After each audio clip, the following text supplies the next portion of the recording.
Seorang tukang masak wanita warga Myanmar maut ditikam hanya kerana hidangan yang dimasaknya dikatakan tidak sedap dalam kejadian tragis di sebuah restoran di lorong Bukit Juru, Bukit Mertajam.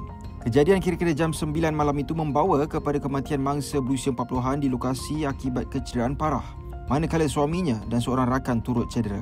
Insiden bermula apabila sekumpulan pelanggan Myanmar, termasuk suspek yang dipercayai mabuk, tidak berpuas hati dengan makanan yang dihidangkan di restoran masakan Thai tersebut.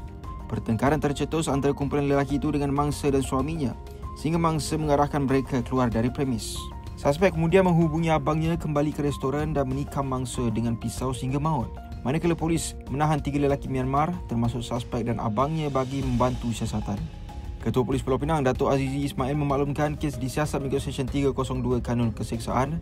Mayat mangsa dihantar ke Hospital Seberang Jaya untuk bedah siasat, manakala 2 mangsa yang cedera turut menerima rawatan. Tahukah anda berapa kali jantung kita berdenyut dalam sehari? Hampir 100,000 kali. Dan masa tidur, kadar denyutan jantung adalah rendah. Jantung kita berfungsi seperti enjin. Ia sampaikan darah beroksigen ke seluruh badan berterusan dan mengeluarkan karbon dioksida. Bila darah tak berapa lancar ke jantung, akan menyebabkan pelbagai masalah kesihatan seperti darah tinggi, penyakit berkaitan dengan jantung dan lagi. Tesli Dancun membantu melancarkan pengaliran darah. Ia mengurangkan bebanan jantung. Tesli, teman kesihatan anda.